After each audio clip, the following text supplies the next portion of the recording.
Assalamualaikum warahmatullahi wabarakatuh. Waalaikumsalam warahmatullahi Halo semua, selamat datang di podcast BBS yaitu Bincang-Bincang Syariah. Saya Akmal sebagai host pada pertemuan kali ini. Dan saya Muhammad Dafa Falafi Abrori sebagai host juga. Nah, teman-teman, di podcast kali ini kita akan membincang suatu masalah yang umum di masyarakat tentang ayat Quran, yaitu tentang nasah dan mansuh. Nah, untuk itu kita juga nggak main-main nih sama tamu undangan kita yang juga akan memberikan pemateri lebih mendalam. Nah, satu ada dari siswa Manteka Jember ini. Ya, siapa tamunya kira-kira ini? Oh, siapa ya kira-kira? Nah, kita langsung kenalkan saja. Selamat datang kepada Mas Afif dari siswa Manteka Jember. Halo. Gimana Mas Afif, sehat? Alhamdulillah, agak pilek ini. Gak apa-apa tapi. Mas Afif ini adalah salah satu siswa terbaik Manteka yang mungkin bisa memberikan penjelasan tentang masalah di podcast kita hari ini ya, Dap? Oke, nah kebetulan podcast kita itu temanya adalah nasah dan mansuh.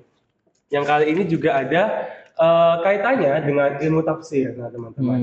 Dan juga usul fikih. Nah, jadi mungkin teman-teman yang masih bingung atau ingin mendalami tentang apa itu nasah dan mansuh, simak video kali ini.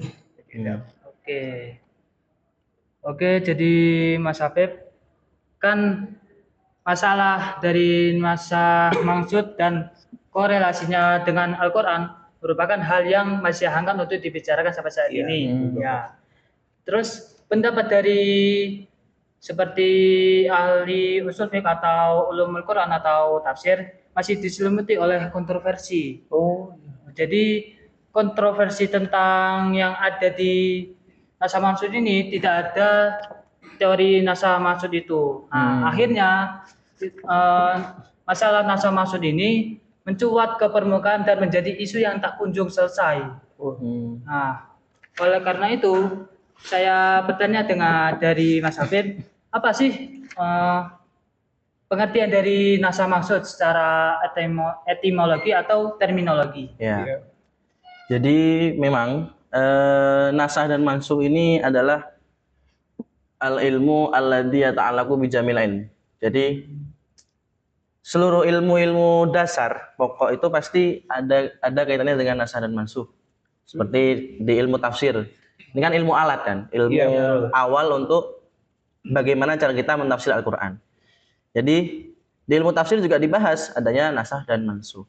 Begitu juga di pelajaran usul fiqh, yang mana adanya nasah dan mansuh ini nantinya akan ada kaitannya dengan bagaimana hukum tersebut nantinya. Jadi sangat penting ya. Ya, jadi sangat penting. Kalau dalam kitab At-Tibyan fi Ulumil Quran karya Imam Ali As-Subuni jelaskan bahwa secara etimologi atau secara bahasa lughatan, jadi yakti bimakna al-izalah. Jadi maknanya itu al-izalah atau menghilangkan. Ya.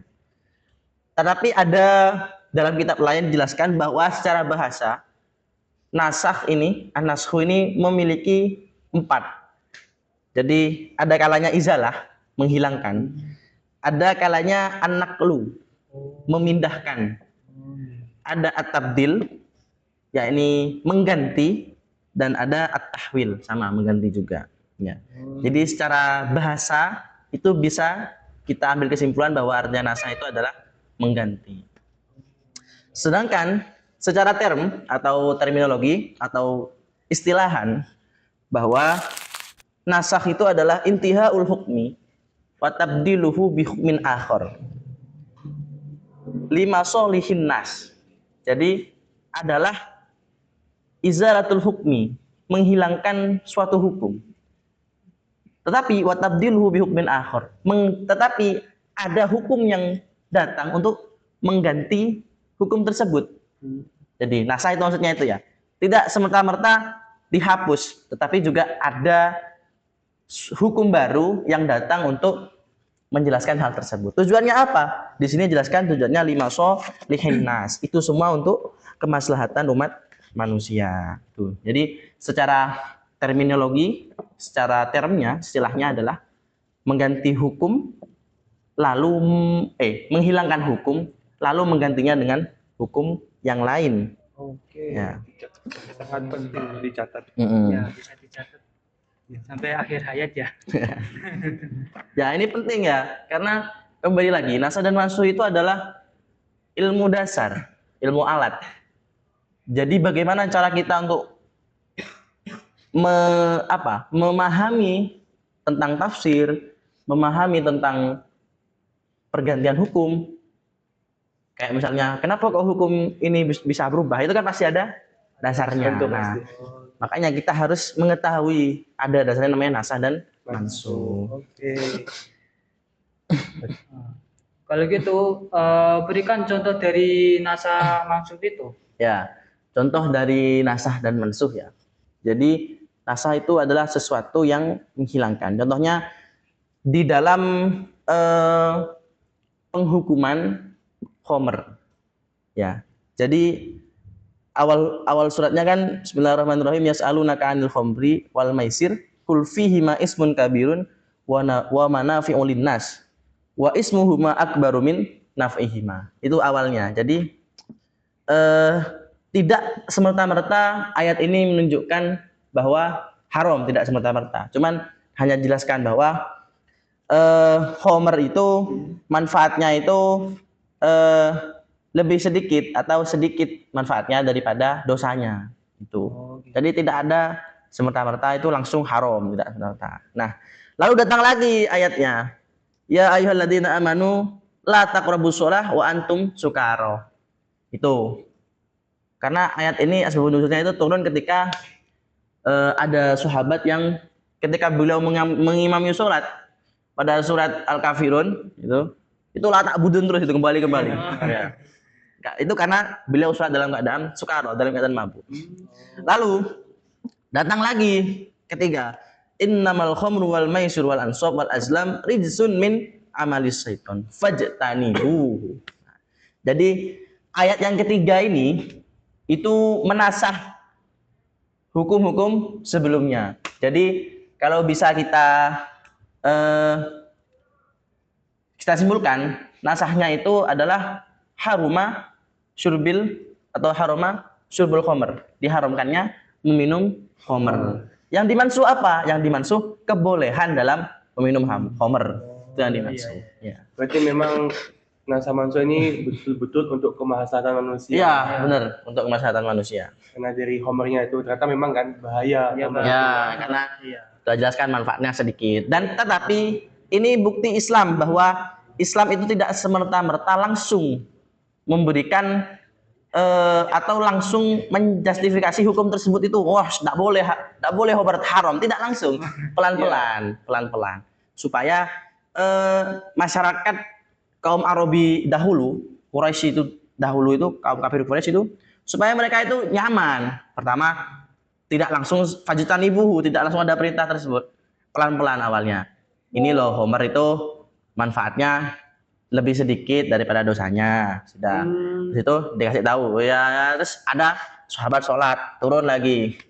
Jangan kamu sholat ketika kamu dalam keadaan homer, meminum homer atau dalam keadaan mabuk. Tuh. Setelah itu datang lagi yang terakhir bahwa homer itu adalah rijsun min amali syaiton. Jadi perbuatannya setan minum homer ini. Fajtanibuhu, maka jauhilah. Nah, itu di terakhir. Nah, ayat terakhir ini itu yang menasah ayat-ayat sebelumnya. Nah, itu yang menasah ayat-ayat sebelumnya gitu. Oke. Gimana teman-teman? Sudah jelaskan betapa pentingnya kayak gitu. Lanjut mungkin Dava, apa kali lagi? Ya. Kalau misalnya perbedaan dari nasah dan bayan itu kayak gimana sih Mas Afif? Ya. Jadi perbedaannya nasah dan bayan itu ya. Jadi banyak beberapa kaitan-kaitannya dengan hukum. Ya. Yang mana itu menjelaskan hukum tersebut. Contohnya ada bayan. Jadi gimana ya? Kullu nashin bayanun kalau di sini ya. Walaisa kullu bayanin nashon. Jadi intinya begini. Setiap nasah itu pasti mengandung bayan. Tetapi bayan belum tentu nasah. Maksudnya itu gimana ya? Maksudnya begini, bayan itu masih umum. Jadi bayan itu mencakup banyak kan, ada contohnya ada taksis itu juga bayan kan. Ya. Tetapi belum tentu seluruh bayan itu nasah. Karena ada hal-hal tertentu yang lebih spesifik menunjukkan kepada nasah. Oke. Nah, ini tadi kan bayan kan artinya kan umum ya. Nah, ini ada namanya taksis nih. Itu kan artinya kan mengkhususkan sesuatu atau membataskan sesuatu. Nah, kita tahu kan taksis kan membatasi. Nah, ini juga ada perbedaan sama seperti bayan. Oh iya, sama juga. Jadi kalau tahsis itu intinya begini. Ada surat. Ada surat. Surat tersebut itu sifatnya umum. Jadi hitopnya atau arah ayat ini itu masih secara umum. Lalu datang ayat yang mentaksis ayat tersebut. Tuh, taksis namanya. Jadi tidak menghilangkan hukum ayat sebelumnya. Paham ya? Tetapi lebih mengkhususkan lagi hukum ayat sebelumnya. Itu kalau taksis. Tetapi kalau nasah, ada ayat berbicara tentang hukum begini. Lalu ada ayat yang menasah. Otomatis ayat yang sebelumnya itu tidak bisa diamalkan lagi, atau hukumnya sudah izalah, hilang sudah hukumnya, tidak berlaku lagi. Tapi kalau itu masih hukum tersebut masih bisa berlaku, tetapi ditahsis lagi, itu dikhususkan lagi. Oke. Berarti lebih yang lebih mengadu hukum itu yang nasah itu ya daripada si taksisnya. Nah, ini juga ada lagi nih soal yang selanjutnya tuh nasah. Nah, bukan nasah dan nasah itu beda teman-teman. Kan kalau nasah kan mengganti hukum dari sebelumnya dan juga mengamalkan hukum yang baru ya dengan dalil tersebut. Nah, kalau nasah ini itu dia menghilangkan hukum karena ada ilat. Nah, bisa dijelaskan nggak Pip tentang masalah ini? Ini mungkin juga penting juga ini selain dari dua pertanyaan itu. Jadi an-nashu itu raf'ul hukmi bi khitabin syar'iyyin. Ya. La ghairin atau la ghairu. Jadi nasah itu menghilangkan hukum, alasannya hanya karena khitab syar'i, karena syariat. Oh, yang tidak ada alasan lain selain itu. Ya, itu kalau nasah. Kalau kalau nasah itu bi khitabin syar'iyyin bisa babil illati, tetapi ada ilat-ilatnya. Itu nasah namanya, ya. Jadi kalau nasah itu tidak perlu adanya ilat. Tetapi kalau nasah ya, itu tidak perlu adanya ilat. Tapi kalau nasah itu bisa babil ilat, harus ada sebab karena ilat. Itu yang membedakan. Jadi yang paling menjadi perbedaan kedua hal tersebut, kalau nasah itu ada ilat. Kalau nasah itu tidak perlu adanya ilat. Oke. Ilatnya itu bisa berupa apa saja, Pip? Ya, contohnya ilat itu kan alasan bagaimana hukum tersebut diharamkan. Seperti asyarab atau minum khamr gitu ya, minum khamr. Itu karena adanya karena memabukkan. Itu ilat namanya. Ilat memabukkan tersebut itu kalau misalnya ada hukum tersebut hilang, itu namanya nasah gitu. Ya. Oke, berarti kalau yang nasah ini karena ada ilatnya tersebut ya, jadi biar bisa membedakan antara nasah dan nasah. Ya. Selanjutnya ini juga ada pertanyaan lagi Pip tentang perbedaan nasah lagi, tapi sekarang dengan bada. Itu dia kan mengganti suatu dalil, tapi karena adanya kondisi tertentu. Gimana tuh Pip? Kayak apa kondisi tertentu ini bagaimana? Kalau an-nashu huwa raf'ul hukmi bila yusbiku al-jahlu. Jadi gini ya, saya jelaskan terlebih dahulu ya. Jadi macam nasah itu ada banyak macamnya. Ya. Contohnya yang masih berhubungan dengan dengan nasah ini adalah ma amarallahu bihi bisababin summa yazulu sabab gitu. Jadi Allah memerintahkan sebab tersebut, kemudian datang suatu sebab. Nah, itu. Iya. Jadi kalau kalau nasah itu jadi bila yusbikul jahlu, tidak ada ketidaktahuan. Jadi semerta-merta nasah itu hadir karena ada suatu hal sebelumnya. Oh. Nah, Kalau bada yusbikul jahlu, tidak ada yang tahu, terus pokok tiba-tiba ada gitu. Kalau di sini ya. Oh, Jadi kalau amal bada huwa raful hukmi ma'a yusbikul jahlu. Tuh. jadi karena pada ini kayak suatu kondisi itu, jadi bisa berubah hukum Iya. tanpa ketahuin. Tapi kalau nasa itu karena memang tahu alasannya itu apa gitu ya, Pip. Oke. Benar. Tadi kan tempat Apip menyindir tentang macam-macam nih ya.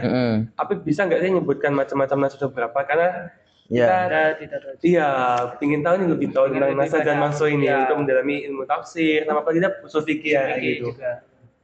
Kalau di dalam kitab At-Tibyan fi Ulumil Quran, nasah itu dibagi menjadi 3. Jadi di sini ada dalam subbab aqsamun naskhi fil Qur'anil Karim.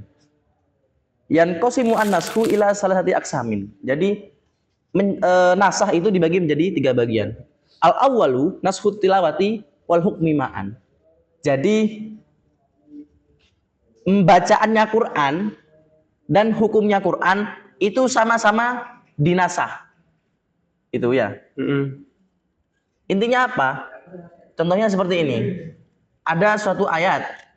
Nah, ayat tersebut dinasah, maka at-tilawah dohir surat tersebut, nah itu. Dan hasil hukum dari surat tersebut itu juga dihilangkan. Itu yang pertama. Nanti saya jelaskan contohnya. Itu yang pertama. Amasani, adapun yang kedua, nashut tilawati ma'a baqoil hukmi.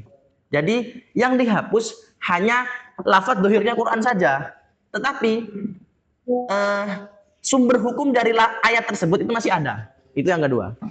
Jadi yang pertama, ayat dan sumber hukumnya sama-sama dinasah, sama-sama dihilangkan.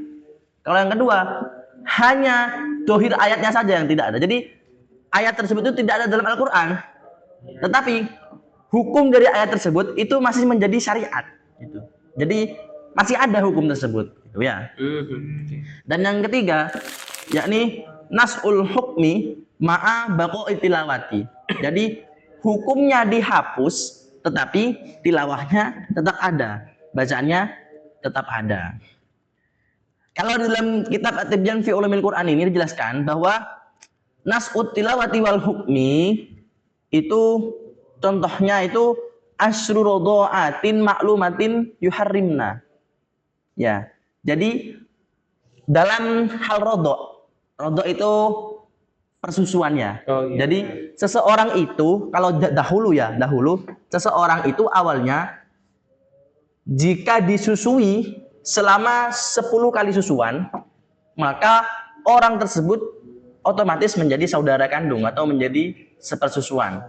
Tuh ya. Dan itu anggapannya menjadi mahram sudah. Kalau dahulu. Nah, datanglah nasul hukmi wa tilawah. Jadi hukumnya dihapus, tilawahnya juga dihapus. Ayat pada dalam Al-Quran itu dihapus juga. Makanya diganti hukumnya menjadi bahwa 5 kali susuan itu sudah bisa menjadi saudara. Nah, awalnya 10 kali, tetapi dinasah menjadi 5. Jadi hukumnya itu dihapus, ayat Qur'annya juga dihapus juga. Ya. Jadi itu yang pertama ya. Jadi hukumnya dihapus, ayat Qur'annya juga dihapus, atau hukumnya dinasah, ayat Qur'annya juga dinasah. Sedangkan yang kedua itu tilawahnya ada, tilawahnya tidak ada, hukumnya yang ada, ya. Itu yang kedua.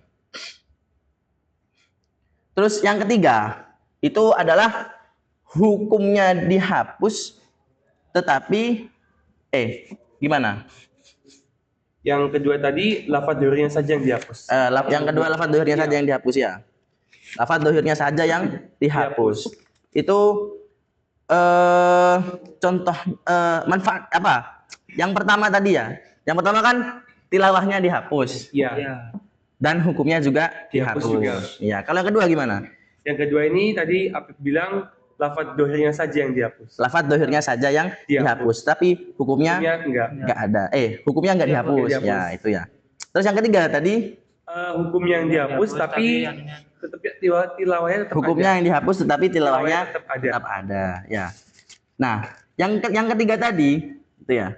Hukumnya dihapus tapi tilawahnya tetap ada. Itu contohnya hukum Homer. Oh. Iya, kan penghukuman Homer itu kan bersesi. Iya. Sesi pertama ayatnya wa yas'alunaka 'anil khamri. Ya, itu. Terus ayat kedua la taqrabus shalah wa antum sukara. Ayat kedua. Ayat ketiga baru fajtanibuhu. Ya. Jadi khamru rijsun min amali syaiton. Fajtanibuhu. Itu. Jadi ayat yang berlaku itu hanya ayat yang ketiga. Yang baru itu berarti. Nah, yang rijsun min amali syaiton fajtanibuhu. Hanya itu yang berlaku. Oh. Keduanya itu tidak berlaku, tetapi ayat Qur'annya masih ada. Paham? Nah, itu ya. Kedua sebelumnya itu berarti udah gak bisa jadikan patokan hukum. Ya, sudah tidak bisa jadikan patokan hukum. Oke. Jadi yang hanya berlaku itu adalah innamal khamru wal maisur wal ansab wal azlam rijsun min amali syaiton fajtanibuhu. Hanya itu yang berlaku. Hanya itu hukumnya yang berlaku. Tetapi dohir tilawahnya atau dohir ayat Qur'annya itu yang kedua masih ada, tetapi hukumnya tersebut tidak berlaku lagi. Nah, kenapa hikmah adanya nasul hukmi maka bagu tilawati itu lizia dati ta'abudi bitilawatihi. Jadi kalau kita membaca ayat Quran tersebut itu ta'abud, dianggap ibadah atau mendapatkan pahala. Itu ya. Ya mungkin itu ya yang bisa saya sampaikan. Masih banyak sebenarnya. Iya. Di sini bahkan ada juga aplikasi nasah. Jadi tidak hanya nasah itu ada pada dalam Quran, tetapi nasah juga berlaku pada hadis Nabi. Ya, saya jelaskan sedikit ya. Kalau di sini ada nashul Quran bil Quran. Ya. Jadi ini adalah al-am, yang umum. Sepertinya ini lazim istimaluhu. Jadi lazim itu wajib untuk hasil dari nasahnya itu wajib kita gunakan. Ya. Yang kedua ada Al-Quran bisunnah. Ya, jadi Al-Quran itu bisa dinasah dengan sunnah. Nah, tapi ada hal-hal yang perlu kita perhatikan. Apabila idza tawaturo al-hadisu fajaisun. Jadi ketika ada Quran dinasah dengan sunnah. Ya. Dan tetapi sunnahnya itu harus mutawatir. Jadi mutawatir itu tingkatan rijalul hadisnya, perawi hadisnya itu lebih dari 10 dan tidak memungkinkan diadanya kebohongan. Bersekutu untuk berbohong dalam tersebut. Itu. Maka itu boleh. Ya. Tetapi ada kaul-kaul para golongan, contohnya Al-Asy'ariyah dan Mu'tazilah memberikan pendapat bahwa hal tersebut ini ghairu jaiz, tidak boleh karena mereka itu berpendapat seperti ini. Quran itu kan lebih agung kan ketimbang hadis. Jadi tidak mungkin Quran itu dikalahkan dengan hadis. Nah, itu kalau Asy'ariyah dan Mu'tazilah. Tetapi sama juga indah Syafi'i juga ghairu jaiz. Ya. Karena kasiru hujjatuhu aidon, karena lebih banyaklah argumentasi yang dengan Quran itu lebih kuatlah argumentasinya ketimbang hadis. Itu yang kedua ya. Yang ketiga, as-sunnah bil Quran. Jadi hadis itu bisa dinasah dengan Quran. Dan ini ulama sepakat bahwa jaiz, boleh ya. Contohnya intiqal kiblah. Jadi kan dijelaskan awal kiblat itu ada di Masjidil Aqsa. Ada di Masjidil Aqsa. Nah, bagaimana cara kita tahu bahwa awal kiblat ini ada di Masjidil Aqsa? Tidak dijelaskan dalam Quran toh? Iya, tidak dijelaskan. Tetapi ada pada dalam hadis bahwa Nabi pernah berkata bahwa awal kiblatnya kita itu dari Masjidil Aqsa. Tetapi ada ayat Quran, ya, ayat Quran yang menasah bahwa kiblatnya itu berganti kepada Masjidil Haram atau Makkah Mukarramah, ke Ka'bah. Ya itu. Dan yang masih ada dalam sekarang itu adalah Somu Yaumu Asyura. Ya. Puasa Asyura itu kan di Quran itu dijelaskan juga. Ya. Jadi itu. Yang terakhir adalah as-sunnah bis sunnah. Jadi ada hadis yang dinasah dengan hadis. Ya, hadis. Contohnya itu ziarah kubur. Jadi pada awal Nabi itu Nabi melarang ziarah kubur. Melarang ziarah kubur. Ya, awalnya. Tetapi dinasahlah, datang hadis yang baru bahwa Nabi membiarkan atau membiarkan. Dalam artian membolehkan. Nah, ini yang juga menjadi dasar bahwa ziarah kubur itu boleh karena adanya nasakh ini. Dan ulama sepakat bahwa an-nashu sunnah bi sunnah wa jaiz, boleh dipakai ini. Ya, makanya untuk apa dalilnya ziarah kubur, sampean harus belajar ini dulu biar nggak semena-mena sampean memberikan hukum bahwa itu haram. Padahal tahu hukumnya tersebut nggak jadi belajar. Katanya ini lah, itu perlu diklarifikasi terlebih dahulu. Kalau dengan tahu ilmu ini maka lebih berhati-hati dalam istinbat hukum, lebih berhati-hati dalam memberikan hukum pada suatu hal yang ada di dalam dunia ini. Gitu. Berarti ini nggak hanya Al-Quran saja ya, berarti Ya, hadis juga ada. di hadis juga ada nasah masuk. Jadi gimana teman-teman, seberapa pentingnya nasah dan mansuh itu dalam kehidupan kita? Ternyata dari podcast ini nggak hanya di Quran aja loh, tapi juga di hadis. Tentunya juga yang berkaitan dengan implementasi dalam kehidupan manusia itu juga ada ini tentang nasah dan mansuh.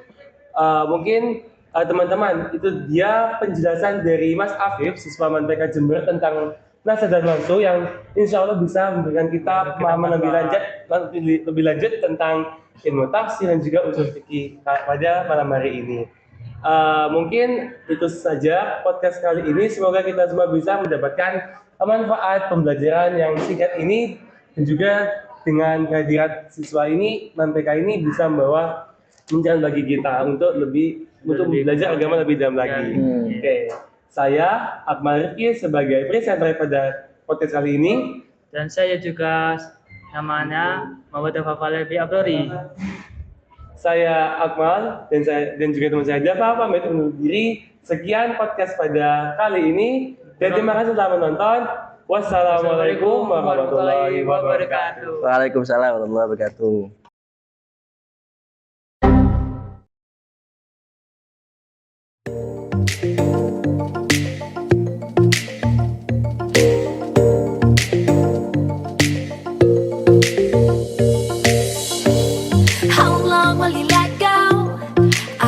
We never know, just hold on, keep going on.